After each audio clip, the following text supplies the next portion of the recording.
এবং বিভিন্ন যে সার আসছে, ধরুন কোম্পানি একদমে পাঠাচ্ছে, ধরুন বিভিন্ন বন্দরে, ব্যান্ডেল, তারকেশ্বর, এইসব জায়গায় যে সারের রেটগুলো লাগছে, কালোবাজারিটা মেন ওইখানে হয়ে যাচ্ছে। একদম ক্যাশ টাকায় 200 টাকা চড়িয়ে ওখান থেকে সার কিনে নিচ্ছে। সেই সার এবার যারা নিয়ে আসছে, সে বলছে তাহলে ওরা যদি 200 টাকা লাভ করে, যেগুলো আউটলেট আছে তারা বলছে আমি 100 টাকা লাভ করবো না কেন। সারের কালোবাজারির পর্দাফাঁস করলেন পশ্চিমবঙ্গ প্রগতিশীল আলু ব্যবসায়ী সমিতির সহসভাপতি তরুণ ধলে। দিকে দিকে কৃষকরা অভিযোগ করছেন চড়া দামে বিক্রি হচ্ছে রাসায়নিক সার। কিন্তু কেন হচ্ছে সারের কালোবাজারি, তার তথ্য সকলের সামনে নিয়ে এলেন সদ্য বন্যা ক্ষতিগ্রস্ত উদয়নারায়ণপুরের ব্যবসায়ীরা। নমস্কার, আপনারা দেখছেন ইন্ডিয়া পোটেটো নিউজ। আর আজ আমরা আলুর গ্রাউন্ড রিপোর্ট নিতে চলে এসেছি হাওড়া জেলার উদয়নারায়ণপুরের রাসমোহন হিমঘরে। সেপ্টেম্বরের মাঝামাঝিতে হওয়া বন্যায় ব্যাপক ক্ষতির মুখে পড়ে হাওড়া জেলা। পুজো শুরু হলেও এবারে পুজো আমেজের ছায়া নেই হাওড়ার উদয়নারায়ণপুর সংলগ্ন এলাকাতে। চলুন এখন উদয়নারায়ণপুর এলাকার আলু চাষী ও ব্যবসায়ীদের সঙ্গে কথা বলে জেনে নিই জ্যোতি, চন্দ্রমুখী সহ বিভিন্ন হাইব্রিড আলুর আজ দাম কত, আলুর নিকাশি তথা সমগ্র হাওড়া জেলার হিমঘরগুলিতে আলুর বর্তমান পরিস্থিতি ঠিক কি রয়েছে। দুর্গাপুজোর কারণে আগামীকাল থেকে আসন্ন সোমবার পর্যন্ত ইন্ডিয়া পোটেটো নিউজে আলুর খবর সম্প্রচার বন্ধ থাকবে। পুজো আপনাদের সকলের খুব ভালো কাটুক। ভিডিওটা প্রচুর পরিমাণে শেয়ার করুন। চ্যানেলে নতুন হলে চ্যানেলটি এখনই সাবস্ক্রাইব করুন ও ফেসবুক পেজটি ফলো করে নিন। নমস্কার স্যার। নমস্কার। আপনার নাম? আমার নাম তরুণ কুমার ধলে। স্যার, আপনি হাওড়া জেলা প্রগতিশীল আলু ব্যবসায়ী সমিতির কোন পদে রয়েছেন? আমি সভাপতি পদে আছি। উৎসবে ফিরছে বঙ্গ। স্যার, আমাকে একটু বলুন যে আদৌ কি হাওড়াবাসী বা বিশেষ করে উদয়নারায়ণপুর মোকামের যে আলু চাষী বা ব্যবসায়ীরা উৎসবে ফিরেছে? আপনারা সবাই জানেন বা আমাদের গোটা পশ্চিমবঙ্গ ছাড়াও পশ্চিমবঙ্গের বাইরের লোকও জানে, বিশেষ করে উদয়নারায়ণপুরের হাওড়া জেলার যে অংশে আমাদের আলু চাষ হয়, একদিকে দামোদর নদী আর একদিকে হচ্ছে মজা দামোদর বলে, আমরা কানা নদী বলে পরিচিত। এই যে এর দুপাশের অংশ অত্যন্ত উর্বর মাটি, এখানে কৃষিজ ফসল খুব ভালো হয়।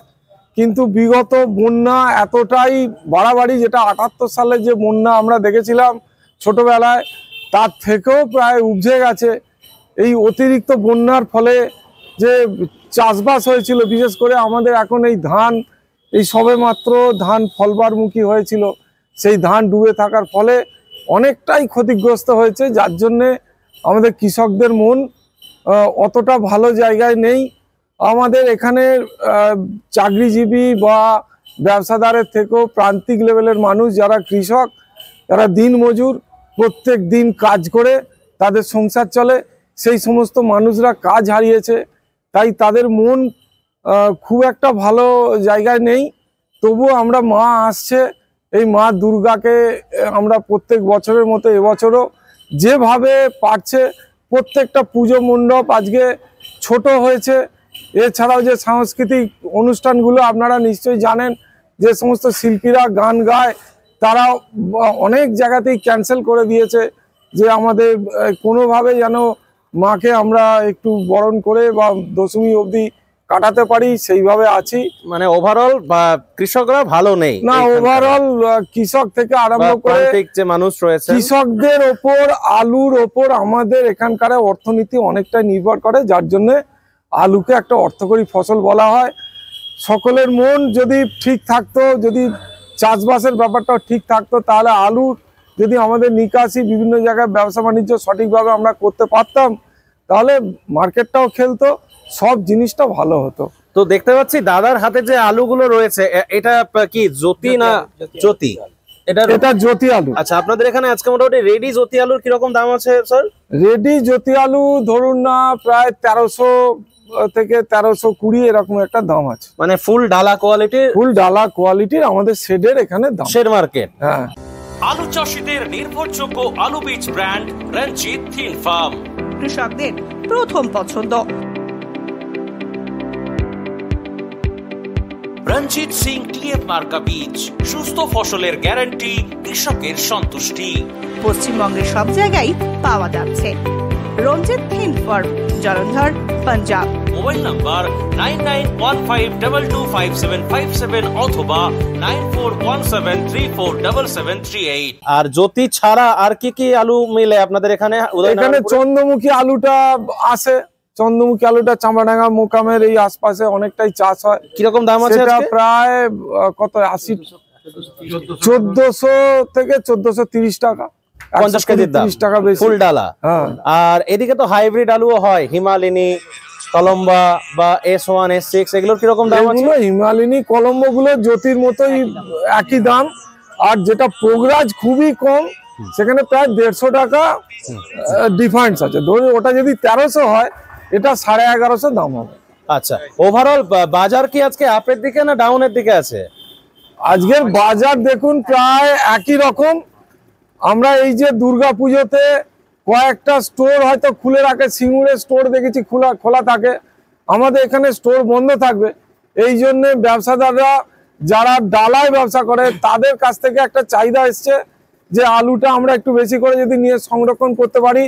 আমাদের বিভিন্ন স্টোরে যে ড্রাই করা হচ্ছে, এখানে স্টোর মালিক আছেন, উনিও বলবেন যে ড্রাই দিতে পারছে না, এতটাই আলু নিকাশি আমাদের এখানে হয়েছে, যার জন্য এই রকম ভাবে একটা চাহিদা আমি বলতে পারি। আর মোটামুটি আজকে স্যার এখানে বন্ডের কেমন কি দাম আছে? বন্ডের ধরুন 970, 60, 80 ভালো আলু জ্যোতি আলু। আর চন্দ্রমুখী বা হাইব্রিড গুলো ওই 100 টাকা বাড়া, আর এদিকে 100 টাকা ডাউন ধরতে হবে। হাইব্রিড 100 টাকা ডাউন, 100-150 টাকা ডাউন ধরতে হবে। আর চন্দ্রমুখী 100 টাকা বাড়া, 100 টাকা আপের দিকে। হ্যাঁ, 100 টাকা বাড়া। 1060, 1070 এরকম, তাই তো? হ্যাঁ, বুঝতে পারছি। পুজোর পরে মার্কেটটা কোন দিকে যাবে বলে মনে করছেন স্যার? দেখুন পুজোর পরে যে মার্কেটটা, এটা আমরা যদি বলি, আমরা হয়তো অনেকে অনেক কথাই বলছি, বিগত 8 মাস, যে 8 মাস নয়, আমাদের ধরুন না এপ্রিল থেকে সেপ্টেম্বর অবধি 6 মাসে আমাদের নিকাশি হয়েছে 61.54। সেখানে প্রায় 40% আলু আমাদের এখনো আছে। অনেকে বলছে হয়তো 7% বীজ আলু আছে, কিন্তু আমরা এখানে দেখেছি, আমরা কৃষক, আমি নিজেও চাষ করি, আমরা নতুন আলুর দিকে আমাদের ঝোঁক। পুরনো আলু বসিয়ে সিজন খারাপ করা বা পুরনো আলু বসিয়ে যে ফসলটা, যে ফলনটা কম হওয়া, এই দিকে আমরা যাই না। তো এটা সোজা অঙ্কত্ব হিসেব একটা, আমরা 2 মাস পাচ্ছি। যে কোনো জিনিসের বা আলুর একটা এক্সপায়ারি ডেট আছে, এক্সপায়ারি ডেটটা হচ্ছে 30 সেপ্টেম্বর, 30 নভেম্বর, সরি 30 নভেম্বর। 30 নভেম্বরের পর আমি 2 মাস ধরে ব্যবসা করবো, আলুটা রেখে দাও, আলুটা কি কোয়ালিটি ভালো থাকে? সেই দেখতে গেলে আমাদের যে পরিমাণ আলু আছে, কোনো অংশে কম নেই, আমি এটা বলতে পারি। এখানে আমার কথাটা বলে একটা অনেক কিছু হয়তো লোক ভাবতে পারে, কিন্তু চিন্তা ভাবনাটা নিজের রাখতে হবে যে এখনো কিন্তু 40% আলু আছে, এখান থেকে বৃহৎ কিছু হবে, এইটা আশা করাটা আমার মনে হয় একটু ভেবে চিন্তা করাই ভালো। চাষিদের একমাত্র ভরসা জোসন ফার্ম। জ্যোতি হোক বা পোকরাজ, হিমালয়নী হোক বা সুপার 6, সব ধরনের আলু বীজের বিশ্বস্ত ব্র্যান্ড জোসন ফার্ম। রোগমুক্ত আলু বীজ, ফলনের রাজা, গুণগত মান ও দক্ষতার সাথে তৈরি নাম্বার 1 বায়োটেক আলু বীজের নাম জোসন ফার্ম। যোগাযোগ Joseon farm by Billah Joseon, 9417292279 অথবা প্রভুজিৎ সিং জোসন, 9464971504। আপনাদের হাওড়া জেলার কতগুলো হিমঘরে এবছর লোড হয়েছিল, আর মোটামুটি কেমন নিকাশি আছে আগের মাস অবধি? আমাদের হাওড়া জেলা প্রকৃত বলতে গেলে 5টা স্টোর আছে। আচ্ছা, আমাদের এই যে বর্তমান স্টোরটায় আছি, এটা খুব বড় স্টোর একটা। তারপরে ওইদিকে আছে তারামা, পাশে আছে কোঅপারেটিভ এবং কৃষ্ণ সুদামা আর কানুপাট। এই কটা স্টোর হচ্ছে আমাদের মেনলি হাওড়া জেলা। ওকে, কিন্তু আমরা হাওড়া জেলার এমন একটা জায়গায় বাস করি, আমাদের ওপর হুগলি জেলা নির্ভরশীল, হুগলি জেলা আবার হাওড়া জেলার ওপর নির্ভরশীল। আমরা বিভিন্ন জায়গায় আলু রাখি, সেই জায়গাতে ঠিক আমাদের ব্রিজের পাশেতেই আছে সঞ্জয় হিমঘর, যে দুলালের তালমিরে আপনারা শুনেছেন, তাদেরই বংশের ওটা হচ্ছে স্টোর। আচ্ছা আচ্ছা আচ্ছা। তারপরেতে আছে নতুন স্টোর হয়েছে জয়মা লক্ষ্মী, দামোদর অনেক পুরনো স্টোর আছে, জগন্নাথ আছে, তারপরে মা ভৈরবী, আরো 5টা। আমরা প্রায় 23 লক্ষ 23.5 লক্ষ আলুর ক্যাপাসিটি নিয়ে আমরা এই জায়গাটা ব্যবসা করি। আচ্ছা, তো ওনারাও অনেকটাই সংগঠনের বাইরে, হুগলি জেলাটা তো বিরাট বড় জেলা, সব জায়গায় সবসময় সংগঠন আসতে পারে না, সেই জন্য আমাদের রাজ্য কমিটি থেকে বা হুগলি জেলা থেকেও বলেছে হাওড়া জেলাকে ওই অংশটার দায়িত্ব নিতে। আচ্ছা, তো মানে আমরা ওটা অ্যাকচুয়ালি প্লটটা হুগলি, কিন্তু আপনাদের সঙ্গেই একদম তারা জড়িয়ে আছে। হ্যাঁ, এবং ওনারা আমাদের মধ্যে এসে আমাদের যে গ্রুপটা আছে সেখান থেকে বিভিন্ন মেসেজগুলো পায়, ওনারা অতি উৎসাহিত, ওনাদের ফিডব্যাক ভালো, ওনারা খুব সন্তুষ্ট যে আমাদের সঙ্গে থাকার জন্য, এবং আমরা ওনাদেরকে নিয়ে আমরা এই 10টা স্টোরের ওপর নিকাশি করি। বুঝতে পারছি। আপনি নিশ্চয়ই দেখেছেন যে গত 2 মাসে হাওড়া জেলা একটা নিকাশিতে জায়গা করে নিয়েছে। এগিয়ে থাকে, এগিয়ে রাখে, সেরকম এগিয়ে আছে। আমাদের এগিয়ে আছে, কারণ আমাদের প্রথম থেকেই একটা আমরা প্ল্যানিং করে চলেছি। আমরা সিজনে প্রথম মিটিং করেছিলাম যে নিকাশিটা 30শে নভেম্বরের মধ্যে যদি শেষ করতে পারি, তাহলে আর স্টোর মালিকদের কাছে গিয়ে বলা বা সরকারের কাছে গিয়ে বলা যে আর ডেটটা বাড়ান, অমুক করুন, আমরা একটা চেষ্টা করি না। যদি সময়ের মধ্যে শেষ করতে পারি, তাহলে আগাম যে নতুন আলুটা আমাদের এখানে ডিবুসুড মোকাম, চাঁপাডাঙ্গা মোকাম, এইসব আলু আর কি পুজোর পরেই বসাতে শুরু হয়ে যায়, গোটা আলুও বসিয়ে দেয়, ওখান থেকে একটা আলু আসে, সেটা নিয়ে ব্যবসা করব যদি শর্ট হয়। পাশে তো হুগলি জেলায় ব্যাপক আলু হয়েছে, আমাদের ব্যবসাদাররা সেখান থেকে আলু নিয়ে। মানে আপনাদের মোটোটা হচ্ছে এট এনি হাউ 30শে নভেম্বরের মধ্যে আমরা যেন শেষ করতে পারি, করে দিতে হবে। সেখানে তো আমরা লুজার নই, আমরা অত অঙ্ক কষি না, প্রথম থেকেই আমাদের হিসেব ছিল একটা পার্সেন্টেজ কিন্তু আমরা আলু নিকাশি করে যাব। আমাদের রাজ্য কমিটি থেকে যে কোনো নেতৃত্ব আপনার দেখুন, কিন্তু বারবার মাইক্রোফোন ধরে বলেছে আলু কিন্তু আপনারা নিকাশি করে যান। তো আগের মাস পর্যন্ত কেমন নিকাশি আছে স্যার? আগের মাস পর্যন্ত আমাদের 66.77 হাওড়া জেলা, মানে 67% টোটাল, 67 ধরছি আমি, 67% কাছে, যেখানে আমাদের রাজ্যতে 61.54, সেখানে আমরা অনেকটাই ভালো জায়গায় এগিয়ে আছেন। আমরা তো বারবার বলেছি যে মার্কেট থেকে টাকাটা আগে তুলে নেওয়ার টেন্ডেন্সিটা রাখা উচিত। একদমই। শুধু আজকে মোটামুটি এই 10টা স্টোর থেকে কেমন নিকাশি আছে স্যার? আজকে 10টা স্টোর থেকে ধরুন 20 থেকে 22,000 একদম বলতে পারি, আর একটু অতিরিক্ত নিকাশিও আছে, কারণ ওই পুজোতে যে বন্ধ হবে আমি আগেই বলেছি, যার জন্য একটু নিকাশি ব্যাপারটা বেশি আছে।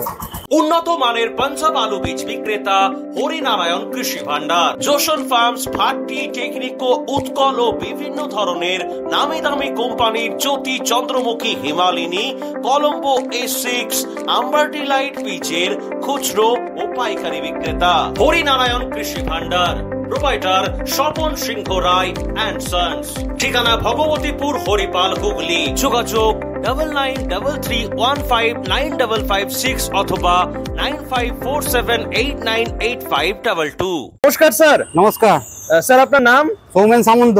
আচ্ছা, আপনি আপনার পরিচয়টা একটু দিয়ে দিন। আমি এই রাসমোহন হিমঘরের ডাইরেক্টর আছি। আচ্ছা, আপনাদের কি একটাই হিমঘর না আরো রয়েছে স্যার? না, আমাদের টোটাল 3টে ইউনিট আছে। আপনার চাপাডাঙ্গায় আছে লক্ষ্মীনারায়ণ হিমঘর, চিলেডাঙ্গিতে আছে হিমালয় কোল্ড স্টোর। টোটাল 3টে স্টোর রয়েছে আপনার। স্যার, এখন তো পুজোর সময়, আর কলকাতা এখন দেখছি একটু বেশি মানে হাইলাইটেড পয়েন্ট, তাহলে এই যে মানে কলকাতার জন্য কি তাহলে আলু কি এখন একটু বেশি বেরোচ্ছে নাকি?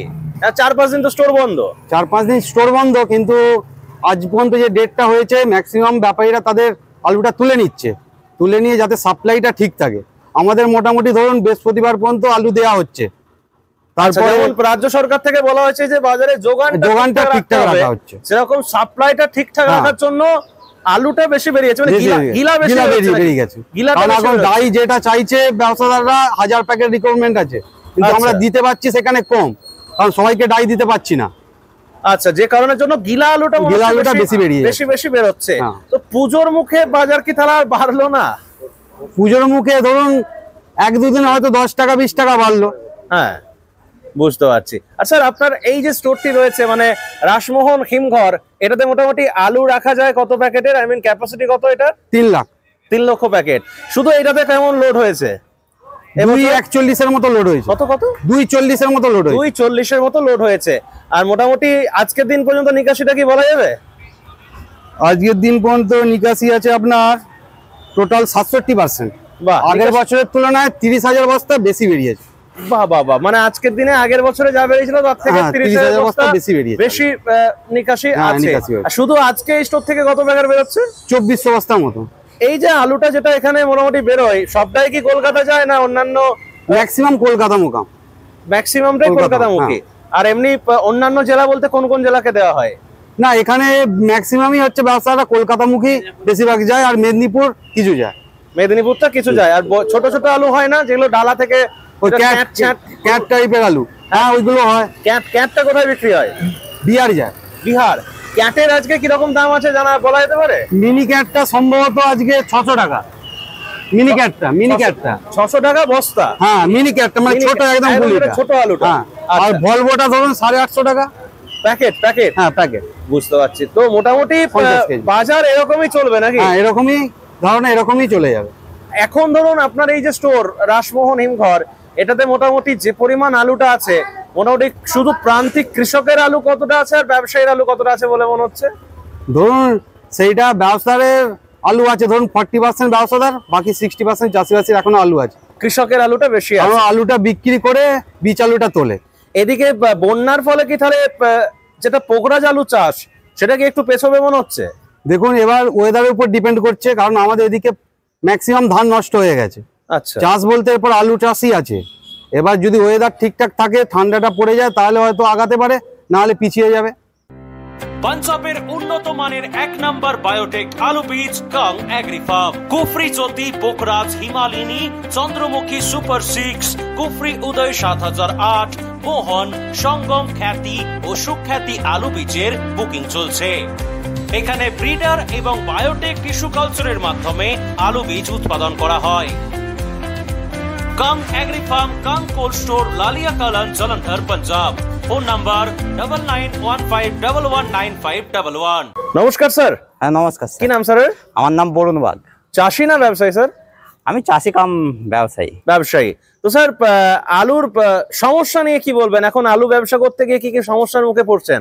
আলু ব্যবসা করতে যে সমস্যা যেটা বোঝা যাচ্ছে, আমাদের এটা শহর লাগোয়া, তো আমাদের অতটা যেভাবে মেদিনীপুর সমস্যায় পড়ছে, আমাদের এইখানে কিন্তু সেই সমস্যাটা অতটা নয়। আমরা শহর লাগোয়া ব্যবসাদার না, আমি সেটা নয়, আমি সেই সমস্যার কথা বলছি না। মানে আমরা দেখতে পাই যে কোনো জিনিসেরই দাম যার জিনিস সে ঠিক করে। হ্যাঁ, ঠিক আছে, কিন্তু মনে হয় না যে আলুটা প্রশাসন দাম ঠিক করছে? এই বিষয়টা নিয়ে আমি একটু বলছি। আচ্ছা, এইটা যেটা দেখতে পাচ্ছি, সরকার একটা হস্তক্ষেপ করছে, সর্বসময় একটা কন্টিনিউ হস্তক্ষেপ করছে। এই যে এর ফলে আমাদের ব্যবসায় একটা যে বড় ক্ষতিগ্রস্ত, আমি এইটাই বলছি, এটাই একটু বিস্তারিত বলুন। এই যে আমাদের ব্যবসায় একটা বড় ক্ষতিগ্রস্ত হচ্ছে, এই ক্ষতিগ্রস্তটা হচ্ছে সরকার বুঝতে পারছে না। সরকার চাইছে শুধু শহরকে খাওয়ানোর জন্য, কিন্তু আমাদের এই যে শহরকে বাঁচাতে, যে আমাদের এখানে প্রান্তিক চাষি বা কৃষক বা যেসব ব্যবসাদার আছে ছোটোখাটো, এর উপর আমরা নির্ভরশীল। ঠিক আছে, এই নির্ভরশীলটা সরকারের হস্তক্ষেপের ফলে আমরা হচ্ছে পিছিয়ে যাচ্ছি, এবং বাইরের যেসব রাজ্যগুলো আছে সেই রাজ্যগুলো হচ্ছে তারা আমাদের মার্কেটটা আস্তে আস্তে করাপ্ট করে নিচ্ছে। এর ফলে আমাদের সরকারি হস্তক্ষেপটা আমরা চাই তুলে নিতে, স্বাধীনভাবে একটা ব্যবসা করতে চাইছি। যদি এরকমটা একটু বেশি প্রেসার দিয়ে বলা হয় যে 30শে নভেম্বরের মধ্যে আলু নিকাশি করে নিতে হবে, সব খালি করে দিতে হবে, আদৌ কি সেটা সম্ভব? হাওড়া বাদ দিচ্ছি। এটা হাওড়া কেন, সারা পশ্চিমবাংলায় কোনোভাবেই নিকাশি করা সম্ভব না। তাহলে ডিসেম্বর জানুয়ারিতে লোকে খাবে কি? কেননা এই বছরে এখনো কোথাও একটা কোনো জমিতে আলু বসানো হয়নি সারা বাংলায়। এই যে চাষটা যে হবে, সরকার একটা জিনিস বুঝতে পারছে না, চাষ পিছিয়ে যাচ্ছে, ওয়েদার পিছিয়ে যাচ্ছে। কারণ বর্ষা আমাদের এইখানে আস্তে আস্তে পেছিয়ে দিচ্ছে, শীত আমাদের পেছিয়ে যাচ্ছে। এর ফলে প্রকৃতির খামখেয়ালির জন্য যে একটা গ্যাপ পড়ে যাবে, ভবিষ্যৎ যদি এরম করে খালি হতে থাকে, কিন্তু এই যে ডিসেম্বর পুরো মাসটার আলুটার যোগানটা পাবো কোথায়?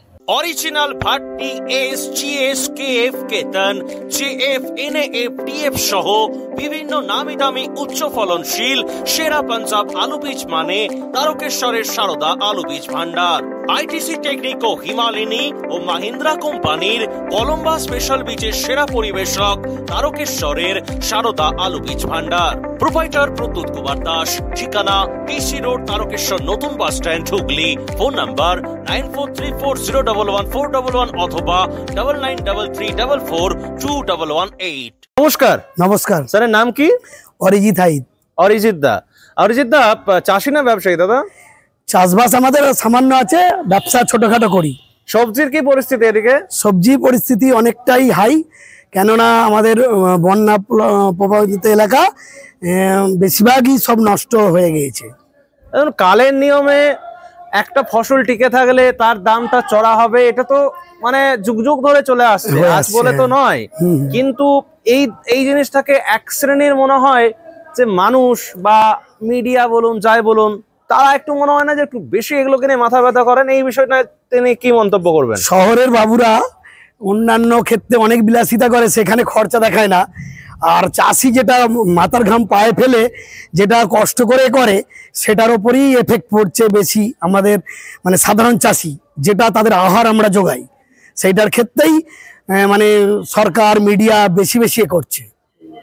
তো এই লাগাতার কয়েক বছর আমরা লস খেয়েছি। এক্স্যাক্টলি। আর যখন দাম বাড়ে সরকার হস্তক্ষেপ করে, যখন আমরা শুধু 80-100 টাকায় বন্ড বেচেছি, 400 টাকা 300 টাকা ডালা বেচেছি, তখন কেউ আমাদের কথা ভাবে না। শুধু নয়, শুধু আলুর ক্ষেত্রে বলে নয়, যে কোনো সবজি টবজি যাবতীয় মানে কৃষিজাত পণ্য, ধান টান সবকিছুর দিকে, ধানও তো এদিকে তরুণবাবু বললেন বিরাট নষ্ট হয়েছে এদিকে। সরকারের একটা লক্ষ্য দেওয়া উচিত যে চাষি কি দামে বেচছে, সেইটার সঙ্গে খোলা মার্কেটের অনেক তফাৎ হয়ে যাচ্ছে, ওটা দেখা উচিত। ওটা ব্যবসাদার চাষির মানে নয়, ওটা মাঝপথে যারা করছে তারা লাভ বেশি খেয়ে নিচ্ছে। তো তাই জন্যই তো আবার এই বছরে উনি বলেছেন, ম্যাডাম বলেছেন যে যাতে বন্ধের সুযোগ নিয়ে কেউ যাতে না একটু বেশি এক্সট্রা দাম নেয়, সেদিকেও নজর রাখা হবে। নজর রাখা হবে বলা হচ্ছে, ওই নজর রাখা হচ্ছে। চাষি কি দামে বেচছে, আমরা চাষি এলাকায় থাকি, কিন্তু খোলা বাজারে সেই মাল আমাদেরই কিনতে হচ্ছে ডবল দামে, সেইটাই লক্ষ্য দেওয়া উচিত। সেই দিকটাতে মনে হয় আরো করা, হ্যাঁ ওইটা লক্ষ্য দিলেই আসল সমস্যা সমাধান হয়ে যাবে। সারের দাম এত বেশি, বীজের দাম বেশি, আর মাঝখান থেকে আমাদের করিং খরচা, খরচা বেশি হচ্ছে, কিন্তু আমরা দাম কম পাচ্ছি। আর অন্যান্য রাজ্য যে আলুগুলো গেলে আমাদের রাজ্যের অর্থনীতি ভালো হতো, সেটাতে আমরা পিছিয়ে যাচ্ছে। আমাদের গজা গ্রাম আছে জানেন, সেখানে গ্রামটা দ্বীপের মতো হয়ে গেছিল, চারিদিক থেকে জলে ব্লক হয়ে গেল। সেই জায়গাতে যদি বাইরে থেকে খাবার সাপ্লাই করা না হয়, বাইরে থেকে যদি জল সাপ্লাই করা না হয়, ওখানের মানুষগুলোর টিকে থাকা মুশকিল, বেঁচে থাকা মুশকিল। এইটা যখন রটে গেল, চারিদিক থেকে রাজ্যের বিভিন্ন জায়গা থেকে, কলকাতা থেকে লোক এসে কিন্তু ওদেরকে সাহায্য করছে কি করে ওরা বেঁচে থাকে। আমি এটা কেন বললাম, এই যে কলকাতা হচ্ছে মানে ঘন বসতিপূর্ণ এলাকা। কলকাতা কারা থাকে? যারা ব্যবসা করে, যারা চাকরি করে। আর আমাদের গ্রাম থেকে কিছু প্রান্তিক মানুষ শহরে যায়, তারাও কিন্তু কারো না কারো বাড়িতে, কোথাও হোটেলে, কোনো না কোনো জায়গায় চাকরি করে। আমরা গ্রাম বাংলার লোকেরা চাষ করে আমরা খেতে পারি, কিন্তু কলকাতার লোকেরা কেবলমাত্র বাইরে থেকে কি খাবারটা যাবে তার উপর নির্ভরশীল। তাহলে এই মানুষগুলোকে আবার আমাদেরকে একটু দেখতে হয়। সরকার দেখে, তার সঙ্গে আমরাও কেন ভাবি, আমরা কিন্তু মানে সব থেকে ভালো আলুটা, যে কোনো যা কিছু মানে যেটা বেস্ট কোয়ালিটি সেটাকে পাঠাই। আমরা শহরে যাই, দেখুন আমাদের শিক্ষা, চিকিৎসা এবং যে কোনো প্রয়োজনে মেটাতে বড় বড় আজকে যদি ব্যবসায়িক অফিসগুলো বলুন, যাই বলুন, সব শহরে। তাহলে সব কিছু সেই শহরের মানুষগুলোকেও ভালো রাখা একটা আমাদেরও নৈতিক কর্তব্য। তাই এই জায়গা থেকেই হয়তো সরকার ভাবে যে কলকাতাকে একটু ঠিকঠাক রাখা। কলকাতা তো সম্পূর্ণ পরের উপর নির্ভরশীল। আর কলকাতার লোক নিয়ে আমাদের হাওড়া জেলা, হুগলি জেলা, বর্ধমানের কিছুটা অংশ আমরা বারবার কলকাতায় আলু সাপ্লাই করে থাকি। ওখান থেকে একটা বড় বিজনেস আমাদের আসে। তাই আমরাও যে এই ব্যাপারটা একটু ভালো নজরেই দেখছি যে ওনাদেরকে ভালোই রাখতে হবে এবং আমাদেরকে ব্যবসাটা চালিয়ে যেতে হবে। আচ্ছা, সরকার বর্ডার কেন সিল করে বলে মনে হয়, বা বর্ডার সিল করলে ব্যবসায়ীদের কি করণীয় স্যার? আচ্ছা, এইটা যে সরকার যে বর্ডার সিল করলো এইবারে, দেখুন এটা হয়তো আরো সিজনের শেষে বললে ভালো হতো। আমরা তখন কিন্তু আলুর দাম ফল্ট করছি, সেই সময়তে সরকার কি করলো, একটা বর্ডার সিল করলো। সরকার দেখুন কি কাজটা করলো, তারা বর্ডার সিল করলো, বিভিন্ন প্রশাসনিক লেভেলে অর্ডার পাঠালো, কিন্তু আমরা কেউ দেখতে পাইনি। কিন্তু এইটা, এই যে একটা চাকে ঢিল মারা করে সরকার বসে রইলো, যে ওদের মধ্যে ঝগড়াঝাঁটি গন্ডগোল, ওরা বন্ধ করবে, ওরা আলু নিকাশি করবে না, রাগ করবে না, এটাতে কি লাভ হবে, যে আমাদের স্টোরে পার্সেন্টেজ বেড়ে যাবে। পার্সেন্টেজ বাড়িয়ে দেওয়াটাই কিন্তু সরকারের লক্ষ্য ছিল। এনি হাউ এটা ওদের মধ্যে এমন কিছু সৃষ্টি করব যেটা আলু নিকাশিটা ডিস্টার্ব হবে। সেই ডিস্টার্বটা হলে যে পার্সেন্টেজ বেড়ে যাবে, বেড়ে গেলে তাহলে আমরা, সরকার কিন্তু আর এখন সব জানে, কোনো মতেই কিন্তু বর্ডার সিলের দিকে আর যাবেন না। যে আলুটা আমাদের আছে পর্যাপ্ত আলু, আমরা সেই আলু আমাদের রাজ্যে খেয়ে যদি বাইরের রাজ্যে আমরা না পাঠাই, আলু কিন্তু এক্সেস হবে। এটা সরকার এই রকম একটা নীতি নিয়ে চলে। কিন্তু আমরা বর্ডার সিল করার পর যেভাবে বিজনেসটা আমরা করতে চাই, সেই জায়গাটা কিন্তু আমাদের দোষটা কি আমরা বলে ফেলি। সোশ্যাল মিডিয়ায় আমরা এই করছি, ওখানে টাকা নিচ্ছে, ওখানে গাড়ি পার করছি, এই কিন্তু সরকার দেখুন চুপচাপ, আর আমরা কিন্তু প্রকাশ্যে আসি। কিন্তু আমাদেরও যে একটা গেম প্ল্যান আছে, আমাদেরও একটা সমিতি আছে, যে এটা সরকার বর্ডার সিল করেছে ঠিকই, কিন্তু আমরা আমাদের মতন করে ব্যবসাটা ঠিক চালিয়ে যাব। এটা যদি করতে পারতাম, ওই বর্ডার সিল করে সরকার খুব একটা সুবিধা করতে পারতো না। আমার তো মনে হয় খুব বর্ডার সিল করে খুব একটা সুবিধা করতে পারেও নি।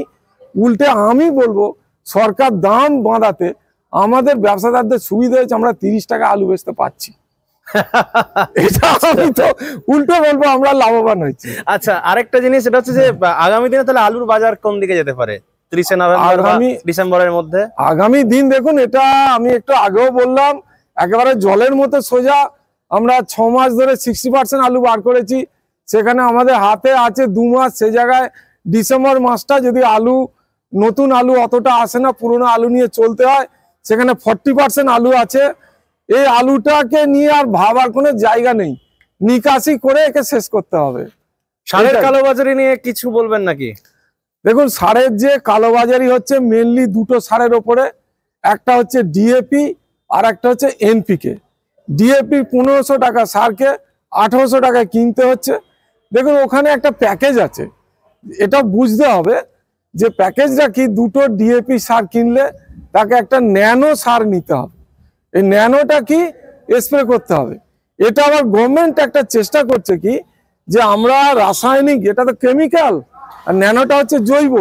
কেমিক্যাল সার ব্যবহার করে করে আমাদের মাটি এতটা খারাপের দিকে যাচ্ছে, সে জায়গাতে যদি আমরা একটু জৈবর দিকে আনতে পারি, তাহলে আমাদের মাটিটা উর্বর থাকবে, ভালো থাকবে, আগামী দিন এর ভবিষ্যৎ ভালো হবে। যে কেমিক্যাল ইউজের ফলে আমরা যে বাইরের রাজ্যে আলু পাঠাতে পারছি না, সেই ট্রেনটা, যেমন সৌদি আরবের দিকে আলু পাঠাবার একটা বিরাট চেষ্টা হয়েছিল, তারা পরীক্ষাতেই ক্যান্সেল করেছে। এই প্রচেষ্টা করতে গিয়ে যখনই ওটা করছে, চাষি তখন বলছে কি আমি ন্যানো নেবো না, তাতে আমার দরকার 1800 টাকা করে নেওয়া হোক।